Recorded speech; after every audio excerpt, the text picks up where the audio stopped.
Tonight, a driver arrested over a devastating highway crash that's now claimed the lives of 2 young siblings. Dicing with death on the windscreen of a moving car. The risks Adelaide Hoons are taking on our roads. Schoolyard tragedy, an 11-year-old boy killed after being mowed down by a runaway car, a P-plater behind the wheel. A man with a rifle sparks panic in the southern suburbs. The bizarre backstory. Scare factor, we take you inside Adelaide's freakiest streets ahead of Halloween. And the eye-catching creature that's just washed up on a popular SA beach. Live from Adelaide, 7 News with Rosanna Mangiarelli and Will Goodings. Good evening. A 22-year-old Mount Gambier man has been charged with causing 2 deaths after a horror crash in the state's southeast, which killed 5-year-old Isaac Eichenberg on Sunday. Mitchell Sariovsky joins us live from Mount Gambier. Mitch, his 15-year-old sister Keziah died at the Royal Adelaide Hospital overnight. She sadly did, Rosanna. She was surrounded by loved ones when she passed away last night. Her devastated father, Chris, has since thanked the local community and emergency service workers who did their best to support his family. Keziah's school principal today told 7 News she was a kind, quiet student with a lovely smile who always gave things a go. Respectful and courteous, she has a circle of very close friends who will miss her dearly. The Year 9 student and her young brother were killed after a horror crash at Nangwarry on Sunday. They were with their parents and other siblings when tragedy struck after a black sedan hit an emu on the Riddock Highway.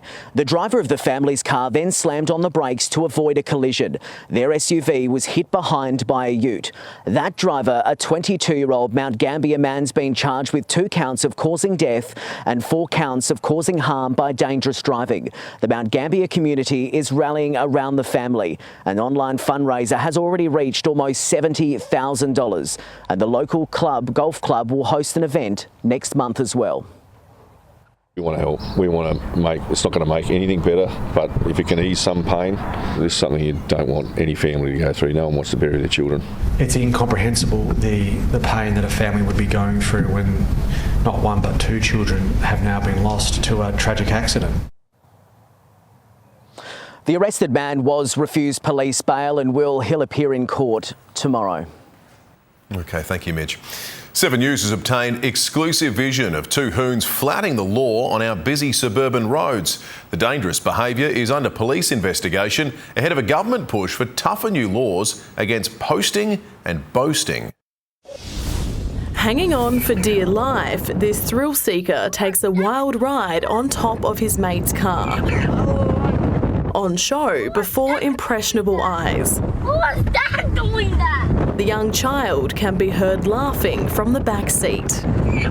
It's behaviour like this that has mother Jordan Giles concerned for her son's safety. He was in her car when she spotted this motorcyclist doing a dangerous wheelie on Main North Road at Smithfield. And he looked really young, had no safety or protection on him, so he's pretty much putting himself at risk and anyone else. She says the rider was weaving in between traffic and going hands-free. Just reckless and just a bit stupid. And it certainly caught the attention of authorities. You're putting your own life at risk, the life of fellow road users, and in one of these videos, potentially the life of a young child. The state government says it hopes to stamp out this kind of hoon behaviour with the proposed posting and boasting law. The bill will be introduced into Parliament after the consultation period ends next month. If passed, those caught boasting about their crimes on social media could be locked up for up to 2 years. If you seek notoriety through this illegal behaviour, we will impose the harshest possible penalties on you. Madison Stanley, 7 News. Pathetic, calculating and brazen. That's how a judge has described a massage therapist who indecently assaulted 9 female clients.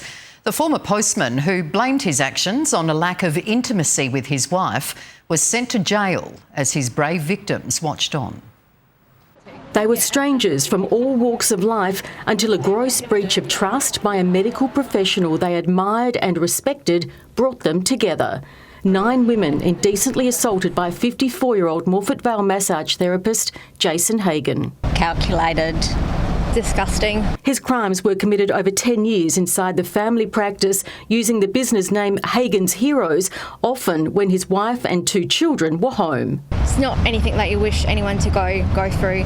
It's been quite traumatic, reliving the events so frequently to try and get justice for us all. That justice came swift and fast from the sentencing judge who sent him to jail for 6 years, describing him as pathetic, his crimes as willful, premeditated, brazen, calculating and intentional. The women have chosen to waive anonymity usually afforded to victims of sexual assault, wearing earrings to symbolise the importance of speaking up. Incredibly important that for us to have each other and for other women to see that you might not be the only victim. Hopefully give courage to other women to come forward. The judge said Hagen's crimes were more serious because he continued to offend even after he discovered a client had reported his behaviour to police. His explanation for his actions that his sexual needs weren't being met at home. Hagen pleaded guilty to 11 counts of indecent assault. Deanna Williams, 7 News. Police are searching for 3 men who stormed a Parafield Gardens home overnight. They smashed their way in through the front door and demanded money from the couple inside. One of the intruders was armed with a metal pole. When the male occupant tried to grab it, an accomplice pulled out a knife and stabbed him in the hand. The 53-year-old was taken to hospital for treatment. Investigators returned to the property today and seized several bags of evidence. Senior State Liberal Jing Lee has made a startling admission that she felt panicked and unsafe during the recent abortion vote. Mike Smithson joins us live. And Smith, her comments almost have a sinister tone. Yes, well, they do. The upper house Liberal caused mayhem when she suddenly reneged on a promise to help a sick colleague. The heated abortion debate was a conscience vote. Protesters were voicing their views. Lee supported a late-term abortion ban, but she promised to abstain from voting to balance out federal Liberal Michelle Lensing, who opposed law changes. Lensing was absent on cancer medical leave. Lee suddenly withdrew her promise. Lensing was forced to head to Parliament late at night. Conservative Liberal Dennis Hood stepped in before she arrived. Now, Lee's apparent betrayal was a mystery until today. She's apologised to Lensing, but her explanation is just as bewildering.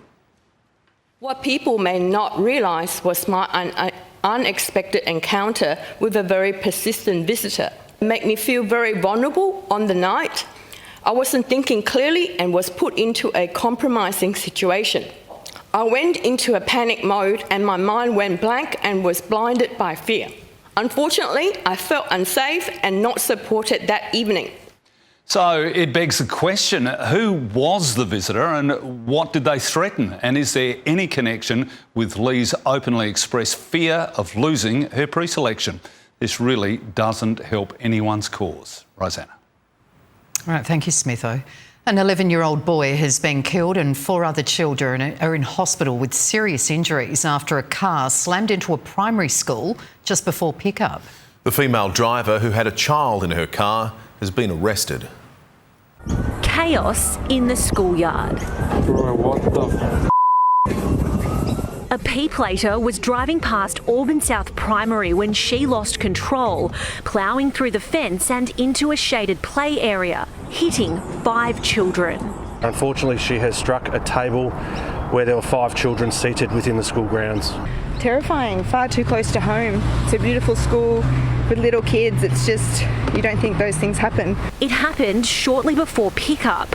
One child suffered life-threatening injuries and was rushed to hospital in a critical condition. Very tragically and sadly, one of those children has passed away. 4 other children suffered non-life-threatening injuries. It's devastating, not just for the kids, I hope they're okay, but more for the parents. Witnesses say they saw small children running from the collision and teachers running towards it to comfort the injured. At least one is believed to have been underneath the SUV.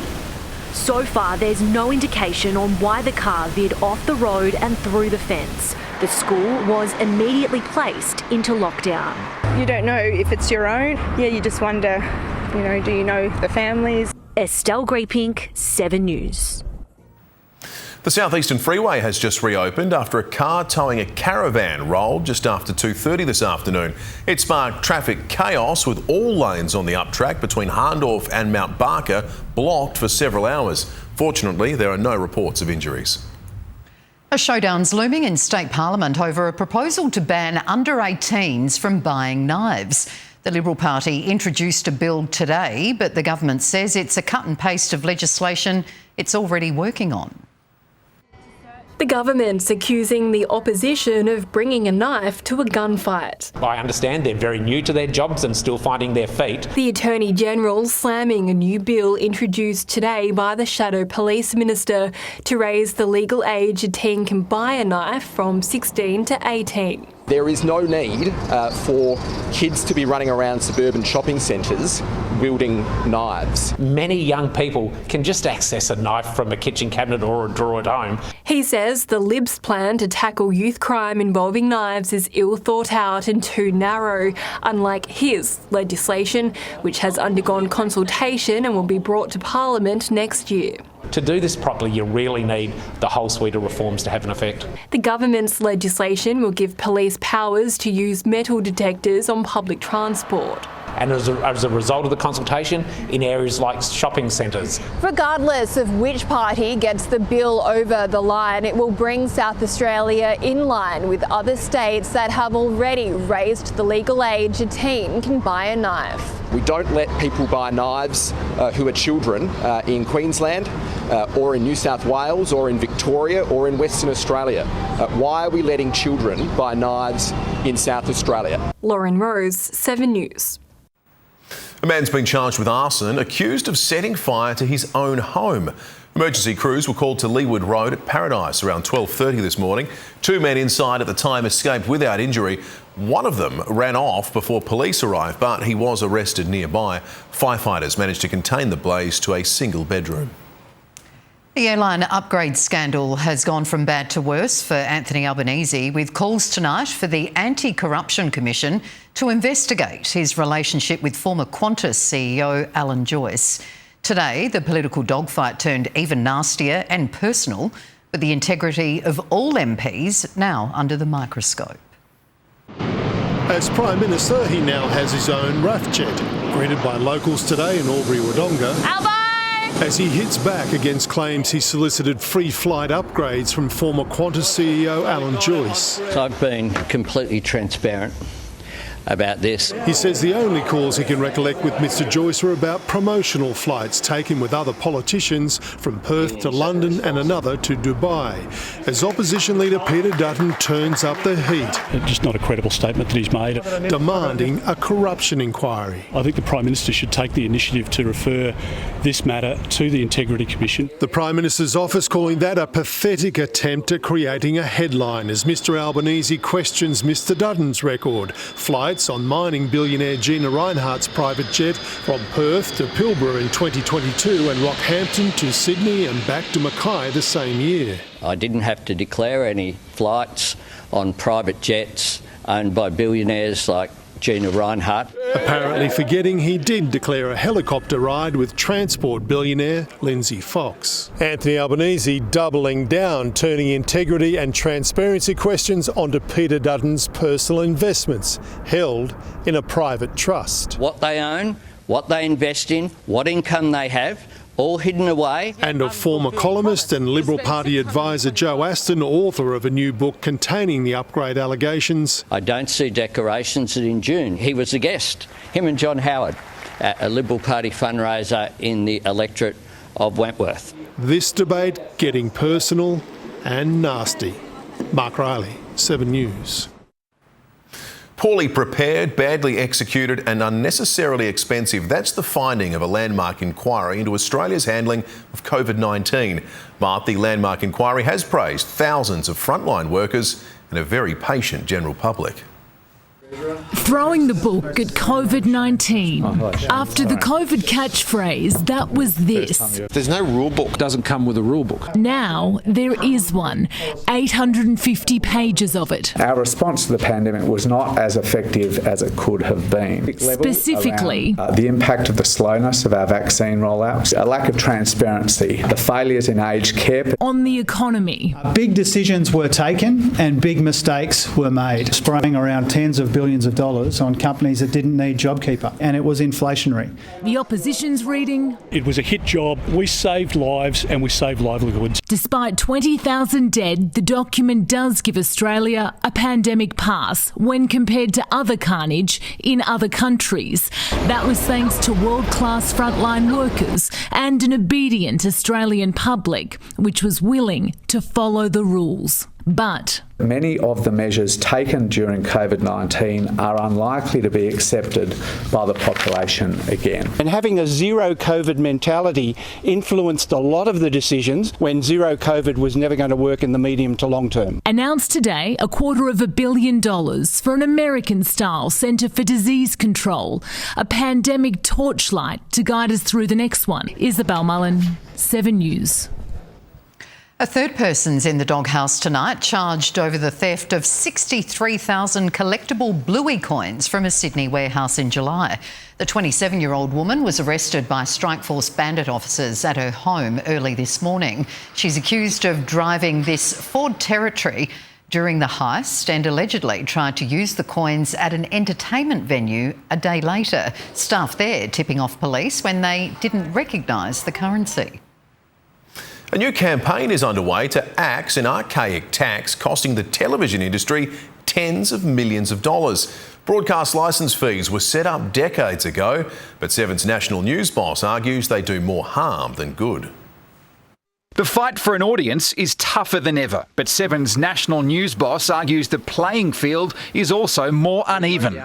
Anthony DeSegli, speaking at a Melbourne Press Club event, has called on the federal government to ditch the broadcast licence fee charged to commercial stations. I asked the Albanese government, how many jobs do they think that is?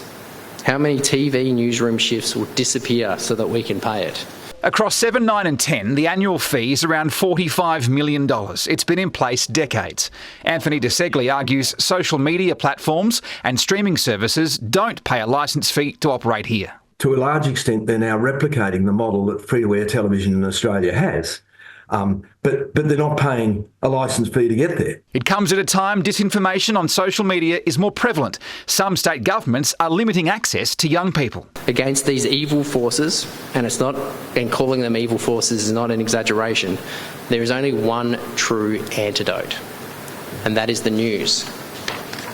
The truth. News content deals struck with Meta and Google are expiring and some are not being renewed. The future of payment for content deals remains uncertain. Good evening and welcome to television. Media landscapes have changed since TV's early glory days. Seven argues the rules of engagement have fallen behind. Blake Johnson, 7 News. Emirates has made its highly anticipated return to Adelaide, recommencing daily flights after more than 4 years. It's hoped an increase in competition will help slash airfares, while pressure is now on other airlines to return to SA. Heartwarming reunions at the arrival gate, celebrating not only the return of loved ones to Adelaide, but also a popular airline. The first Emirates flight touching down at Adelaide Airport last night after a 4-year hiatus caused by the global pandemic. The flags of South Australia and the United Arab Emirates side by side. It's fantastic, and to do direct flights from Adelaide. The airline's return is estimated to inject $160 million into the local economy each year, generating $62 million in tourism spending, creating more than 315 full-time jobs. Emirates, of course, is in many respects unmatched in the connectivity that it provides the people of South Australia to the rest of the world. South Australians will have access to more than 140 destinations via Dubai. It's hoped the increased competition will help drive down airfares. Pressure is now mounting on Qantas to reinstate direct international flights out of Adelaide, something they haven't offered since axing its Singapore route in 2013. I don't think it's about to happen tomorrow. I think there are a range of considerations that Qantas are making. China Southern will resume services in December, while talks with Cathay Pacific are continuing. Michaela Kamarek, 7 News. All right, it's time to check in with Soda and what's coming up in sport. Well, we're going to meet another SA teenager who's just getting a little nervous before next month's AFL draft. Norwood's Ned Bowman, have a look at this, captured the attention of the footy world when he took this hanger during the season, but he's more than just a one-trick pony. The Matildas broke a 19-year drought against the Germans thanks to some Kyra Cooney Cross magic. That is a beauty. And disaster for one of the favourites for next week's Melbourne Cup. All that and plenty more coming up shortly in sport, guys. All right, we'll catch you later, Soda. Thank you for that. A man with a rifle sparks panic near a busy playground in Hove. Next, we reveal the bizarre backstory. Also ahead, where thrill seekers should head this Halloween, Adelaide's freakiest streets revealed. Matthew Perry's haunting words to his mother just before his death. And the eye-catching creature that's just washed up at Port Elliot.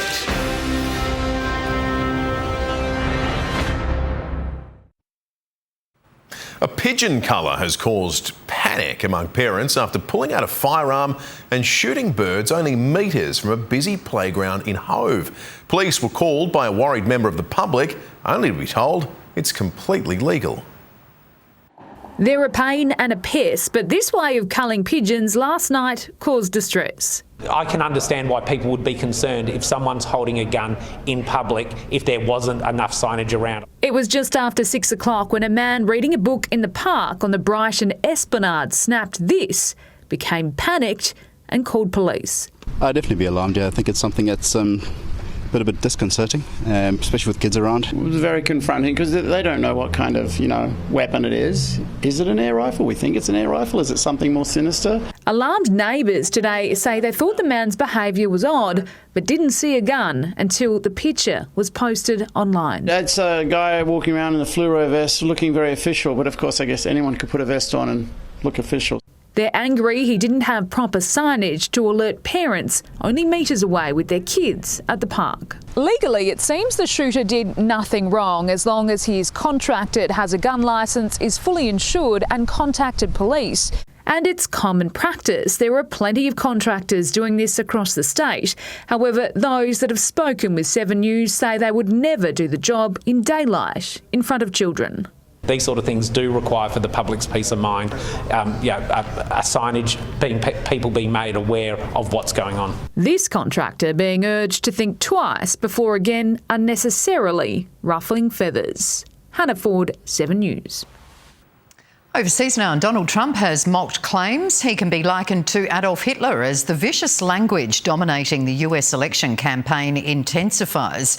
A week out from polling day, the electorate seems increasingly split down gender lines in the chase for younger voters. Morning church in suburban Atlanta. Packing a 4,000-seat stadium, their congregation a picture of unity. Though many here admit another factor is dividing men and women. The presidential election. One poll this week has young women backing Kamala Harris by a thumping 33-point margin, while young men are almost evenly divided between the candidates. A growing number of young black men are putting their faith in Donald Trump. That you would continue to give him your wisdom. As he turns to faith leaders in battleground Georgia before preaching to his followers. She's a fascist, okay? She's a fascist. Defending his New York rally yesterday, likened to a 1939 Nazi event. In Washington state, the first flames of an already fiery presidential election, mail-in ballot boxes targeted, hundreds of votes in ashes as the FBI launches an investigation. Joe Biden had once hoped his name would be on the ballot. Instead, the outgoing president, now one of 43 million Americans who voted early. The fear among Democrats is on election night, if they lose, they'll look to this group, particularly young African American men. And in there, they might find the reason that Kamala Harris lost her bid for the presidency. In Atlanta, Georgia, Tim Lester, 7 News. Back home, and a weird and wonderful natural sight has washed up at Port Elliott's famous Horseshoe Bay. They're called goose barnacles, which are attached to a 3-metre long structure, likely a broken jetty pylon or from an old boat. The thousands of translucent stalks stuck to it with shells on the ends are attracting plenty of intrigue from passers-by. It's amazing what gifts from the sea will give you when you come down for a walk. While not rare, experts say it is unusual to see a structure like this so big. Well, as the weather warms up and October draws to a close, one thing's for certain, we'll begin to see splashes of purple all around Adelaide. Amelia joins us now with the details. And Amelia, Mauve Ember is nearly here. Well, that's right. The jacaranda trees around Adelaide are just starting to show their true colours. We've seen some pops of purple around North Adelaide here this evening. And after a tour of the suburbs, we can tell you that so far Prospect has the most vibrant jacaranda-lined streets. Now, these shots were taken on Albert and York Street in Prospect, while the aptly named Jacaranda Avenue in Nailsworth should come up a treat soon. Typically, jacarandas are in bloom from around now until the end of November, so there is still plenty of time to get out and about to check them out. And guys, I'll be back with a look at your forecast very soon. Look forward to it. Thank you, Amelia. Now, playing with fire, next, why there are urgent calls to put the brakes on plans to make e-scooters legal in SA. Also ahead, a friend star's secret pain. Matthew Perry's mum opens up on the anniversary of his death. Well, popular fitness apps tracking the movements of the world's most powerful leaders. And if you think SA gets crazy storms, well, check this out. We'll tell you where.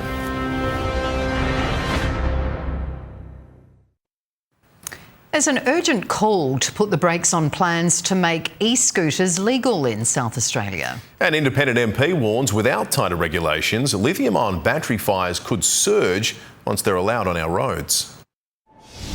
E-scooters may be a cheap and popular way to get around, but Frank Pangallo fears legalising privately owned ones could lead to disaster. Lithium batteries are highly flammable. They've been the cause of numerous fires. The potential dangers of lithium-ion batteries. Captured by our cameras, 7 News can reveal the MFS has attended more than 150 lithium-ion battery-related fires since 2019, including e-scooters. Incidents involving personal mobility devices containing lithium-ion batteries increased by almost 10 times. They can access them from virtually any source from overseas, and they come into the country without having been tested. The MFS puts the cost of lithium-ion battery fires in SA at more than $30 million over the past 5 years. This blaze at Wingfield causing $20 million damage. Mr Pangallo fears the risk of e-scooter fires will see insurance premiums rise too. And what they should do is be putting the brakes on and ensuring that all these devices, firstly, meet a specific standard. The state government's told 7 News once the bill has passed through Parliament, it will develop a new set of safety standards and requirements for e-scooters and their batteries. Ashley Kanowski, 7 News. The mother of Friends actor Matthew Perry says it was inevitable drug addiction would claim his life. It's a year since the sitcom star died. His family's focus now is saving lives. Of all the Friends, I'm Chandler. I make jokes when I'm uncomfortable. Chandler Bing was perhaps the funniest. But behind the laughs, Matthew Perry's private struggles became his family's pain. There was an inevitability to what was going to happen next to him. But he said, I'm not frightened anymore. It's a year since the 54-year-old's mother and stepfather received the worst news. Somebody called Suzanne and he just said, Matthew's dead. Matthew's dead. Perry had been taking ketamine to treat anxiety, but it became an addiction. 5 people have been charged, 3 have pleaded guilty, the others not guilty. They'll face a trial.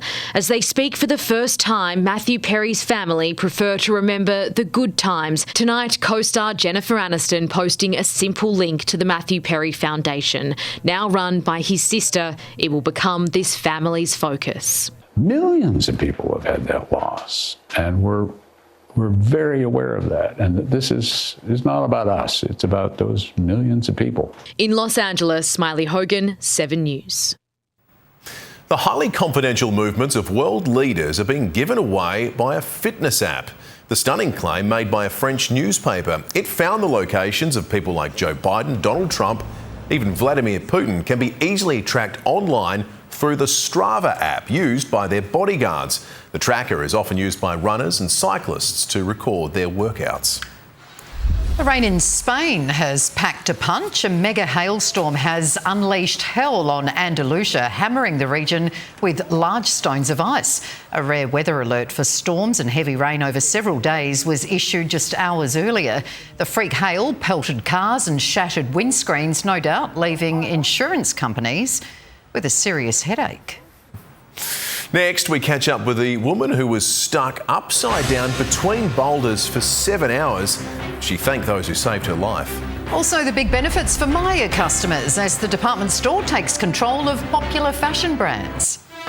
And where thrill seekers should head this Halloween, Adelaide's freakiest streets revealed. Myer's new boss is making her mark with a bold bid to buy 5 Australian fashion brands, including Just Jeans. The move would extend Myer's reach to almost every shopping centre in the land, with big benefits for Myer One card holders. Here's business editor Amelia Brace. The commercials scream My Store Myer, and when it comes to fashion, Myer wants it all. The chain already owns 3 big apparel brands and is set to buy more. In a near $1 billion deal, it will acquire 5 Aussie fashion favourites from retail lord Solomon Lew. The move is transformational, taking Myer's retail reach well beyond department stores and deep into suburban shopping centres. All up, it'd mean 780 stores, 17,000 staff and $4 billion in annual sales. It's the first big move by new Myer boss Olivia Worth, who's come across from Qantas and wants to grow the business after years of decline. If the deal goes through, you'll be able to use your Myer One card everywhere, from JJ's to Jackie E. Also, expect all 5 brands to show up on Myer shelves.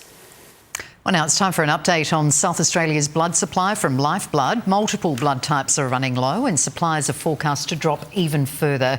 Lifeblood is urging more people to step up this week, with a blood donation needed every 18 seconds across the state.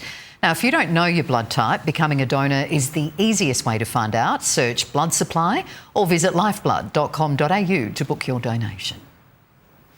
A woman who spent 7 hours stuck upside down in a Hunter Valley rock crevice has admitted she didn't think she would make it out alive. But Matilda Campbell did survive after a rescue team worked tirelessly to free her, and today she got to say thank you.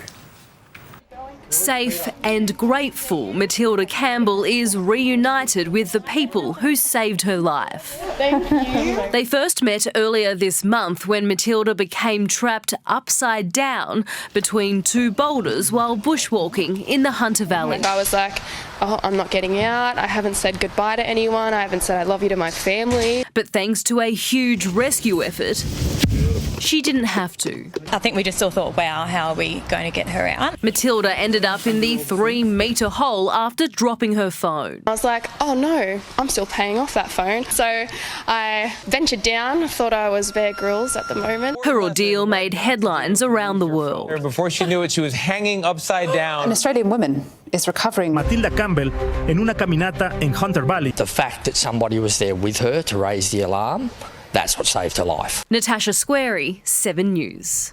Oh, she's very lucky, isn't she? 7 hours. How would you be? That is unbelievable. Good on her. Let the phone go. Absolutely. Maybe. Now, a big blow ahead of next week's Melbourne Cup, Soda. Yeah, we've got a week away for the huge race. One of the favourites, an Irish star, has had to pull out after failing a vet scan today. All the details coming up. Also, the high-flying Norwood teenager ready to prove he's not just a one-trick pony. The Red Devils swing the axe after their horror start to the Premier League season. And Kyra Cooney Cross powers the Matildas to a 19-year first. Hello again. Norwood rising star Ned Bowman is confident that he can bring his X factor to the AFL if he gets the nod at next month's draft. The rangy teenager captured the attention of the footy world with a spectacular hanger, but he's proved he's much more than just a high flyer. This is the mark that ensured Ned Bowman was well and truly on the radar. Can take a ride! Oh my! Come back down to earth now. Sort of can't really remember it to a point. Like it happened so fast. So let's try and remember it as much as possible. But it's a little while ago now. Since then, he showed why he deserves to be on an AFL list. He starred for the Redlegs and for South Australia with a skill set that is suited for the next level. I'll probably describe myself like got a bit of X factor to myself, like bit of speed, bit of like good goal sense, sort of just know where they are, but also sort of thrive myself on like defensive pressure and tackling and all that kind of stuff. He developed a taste for the tough stuff because of his favourite player, Rory Sloane, but his knack for knowing where the goals are has drawn comparisons to the mercurial Isaac Rankin. The Crows superstar has urged him to keep playing with freedom. Probably had a little bit of impact on my later games in the season where I tried to show a little bit more, have a little bit more flair, so he's definitely been an impact to me. The son of 1997 Premiership player Lockie Bowman, Ned's tipped to go in the second round of the draft, which gets underway on November 20. Andrew Hayes, 7 News. Well, after booking its first AFLW finals appearance, Port Adelaide is now dreaming of a maiden flag. It's been a rapid rise this season. The 5th win in a row locked in a major round berth. Gemma Houghton kicked 2 goals in the win over the Suns, and she believes her side can go all the way. We will go in with the belief that we can do it. We've shown patches of it. It's just making sure that we're being consistent. We're sticking to our game plan. We know it works. We've seen that it works. So, we're just going to head down and see how far we can go. The Crows girls can seal a top 4 spot with a win over the Cats. Top 4 is probably so important. It is so important to us. We just will go out this weekend and, try and get the win. Friday's game in Geelong is live and free on 7-2. Well, Pat Cummins says he'll have no reservations about Sam Constas playing against India if he's selected for the vacant opener role. At just 19 years old, he's impressed in the Sheffield Shield already with twin centuries against SA. Every test he plays is tough. If it's not an Indian series, it's Sri Lankan series that's coming up next on spinning wickets, or we go over to England for a World Test Championship, or it's the Ashes next year. There's no real perfect time to place anyone. Cummins today launched his new book, Tested.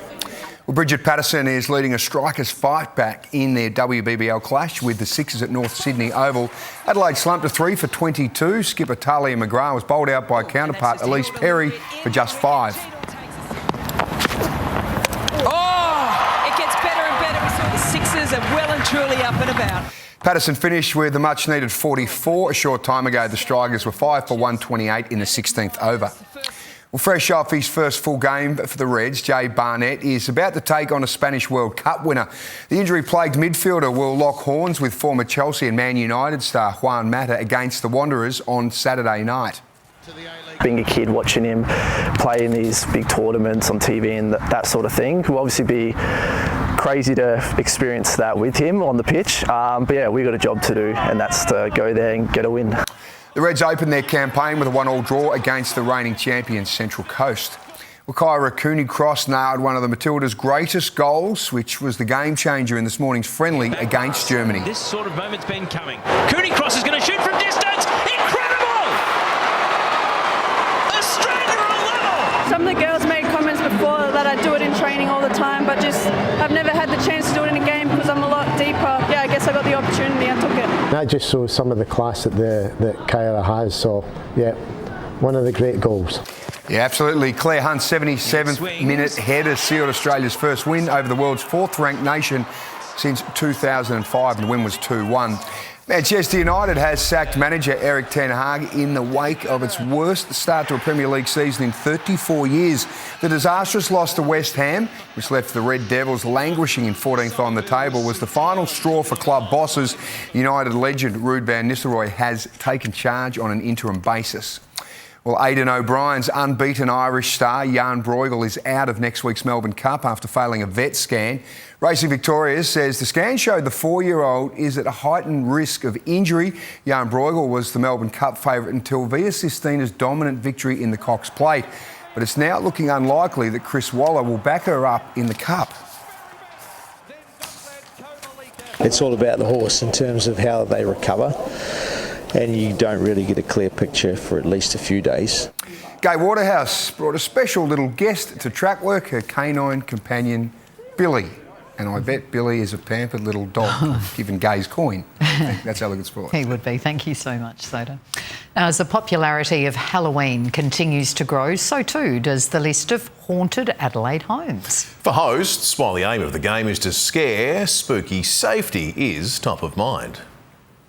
In the heart of Salisbury East lies a graveyard ready to spook thousands. We started with like a small graveyard in the front yard, and then we slowly got bigger and bigger. 3 months of construction, 250 wooden pallets and 500 metres of plastic later. We actually do 2 dedicated areas, so we have a non-scary area just for children, and then we have our scary walkthrough, which is terrifying both for adults and kids.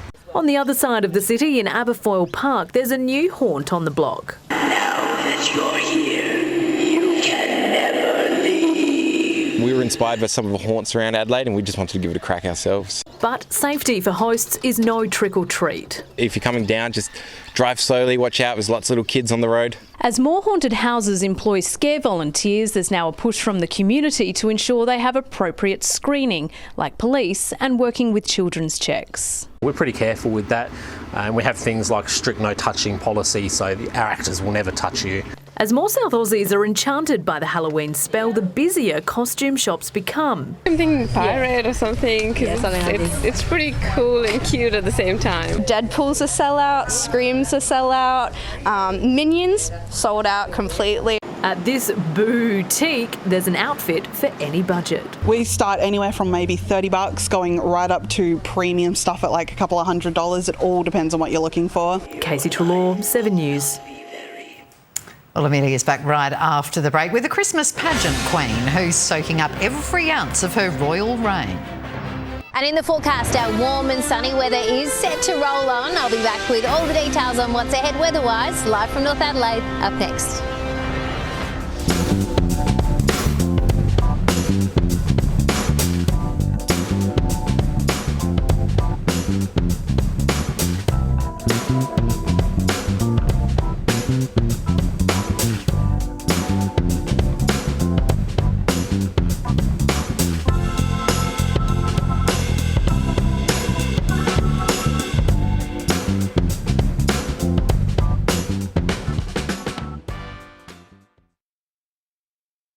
For Adelaide's latest news and more, tune in to Will Goodings and David Pemberthy on 5AA Breakfast tomorrow morning. Well, time for more on the weather now, and Amelia joins us again from North Adelaide. And Amelia, we've got some more sunny days ahead this week. Well, that's right. Our dry conditions are set to see us right into November, and November is the best time to check out some of the brilliant jacaranda trees that you'll see across the suburbs over the next few weeks. For now, our pick to get your pretty purple pictures is to visit the streets around Prospect. Right now in the city, it's sitting around 23 degrees, and we hit a top of 24.9 this afternoon. It comes after a cool start. Our low was 8.3, but it was the southeast that was the coldest place in the state this morning. Keith dropped to a low of 1.8 degrees. It was 2.9 in Coonawarra. Now, generally, top temperatures were a few degrees above average today, and that's a trend that'll continue tomorrow too as a high-pressure system heads east. It is weakening though, and as it goes, it'll allow a cold front to clip the southeast on Thursday morning. Interstate tomorrow, staying warm in the west, up to 31 degrees in Perth, just 21 the forecast top for Melbourne. Back home, a hot day across northern parts of the state. A top of 35 on the way for Moomba, Roxby Downs and Port Augusta, 29 for Sejuna and Whyalla, 23 the top for Port Lincoln, 28 in Kadina and Murray Bridge, 29 in Clare and Nuriutpa, a mostly sunny 21 on the way for Victor Harbour, a partly cloudy 19 for Mount Gambier, and there is just a slight chance of showers in onshore winds about the lower southeast and also in our west as a trough nudges in there. In the city, down to 11 degrees overnight, then more sunshine's on the way, 26 the forecast top, up to 29 in Elizabeth. On metro waters, we're looking at variable winds below 10 knots, becoming southwesterly to 15 knots around midday, with seas up to a metre in the afternoon. Now, taking a look ahead, we'll take a slight dip temperature-wise on Thursday and Friday, down to 24 degrees before jumping to 33 on Saturday for the Christmas pageant, staying warm on Sunday, but maybe a couple of showers in the morning there. Now, before I go, let's take a look at tonight's ray of sunshine.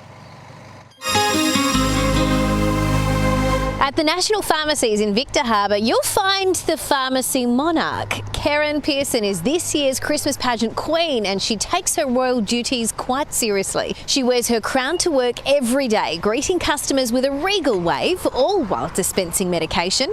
And this week, Karen even visited the local childcare centre to help them with their crowns ahead of Saturday's pageant, turning these tiny tots into mini majesties. Oh, how good is that? And Karen was actually selected because of her dedication to her community and her passion for the Christmas pageant and all things National Pharmacies. And you can wave to her, of course, on Saturday morning, guys. The countdown is on. Thank you very much, Amelia. And that is all the news for now. We will have updates throughout the evening. From all the Adelaide 7 team for now, though, it is good night. Good night.